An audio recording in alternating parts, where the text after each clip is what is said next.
అన్నగారు నాకొక్క కోరిక, ఆనాడు మీరు పరమ భయంకరమైనటువంటి రూపాన్ని చూపించారు రామరావణ సంగ్రామంలో, ఏది ఇంకొక్కసారి మీరు అటువంటి రూపాన్ని నాకు చూపించండి, దర్శనం చేస్తానన్నారు.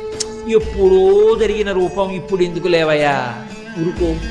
కాదు కాదు చూడవలసింది. సరే చూపిస్తాను చూడమని మేరు పర్వతం ఎలా ఉంటుందో అలా పెరిగిపోవడం మొదలుపెట్టారు. పెరిగిపోతే ఆయన రూపం దశ దిశలు నిండిపోతే ఇంతటి ధైర్యశాలి అయినటువంటి భీముడు గజ గజ వణికిపోయాడు. ఆ రూపాన్ని చూసి వణికిపోయి ఇక చూడలేక రెండు చేతులతో కళ్ళు మూసేసుకుని, అలా కళ్ళు మూసుకుని రెండు చేతులు ఎత్తి నమస్కారం చేసి, నేను చూడలేకపోతున్నాను ఈ రూపాన్ని, నాకు భయం వేస్తోంది, ఉపసంహారం చేశాను అంటే ఉపసంహారం చేశారు. ఉపసంహారం చేసి మళ్ళీ వృద్ధవానరం ఎలా ఉంటుందో అలా కనపడి, ఇది నువ్వు చూపించమన్నావని చూపించినటువంటి రూపం, శత్రువీరులు ఎదురు నిలబడినప్పుడు దీనికి రెండింతలు పెరుగుతుంది నా శరీరం.